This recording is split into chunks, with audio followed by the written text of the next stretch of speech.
वयोराग्नियोज्यां या शरे हस्त इषवः पराता भगवो वपा अवतस्य धनुस्वगं सहस्राक्षशरेषु ते निशीर्य शल्यानामुखा शिवो नः सुमना भव विज्जं धनुः कपर्दिनो विशल्यो बाणवागम्बुधा अनेशन्नस्येषवहापुरस्य निषङ्गतिः या ते हेतिर्मीडुष्टमहस्ते बभूव ते धनुः तयास्मान् विश्वतः स्वमयक्ष्मया परिभुजा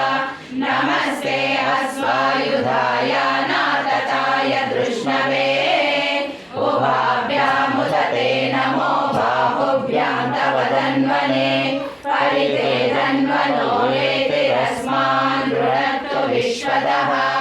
अतो यैषु दिस्तवारे अस्मन्निदेहितं नमस्ते अस्तु भगवन् विश्वे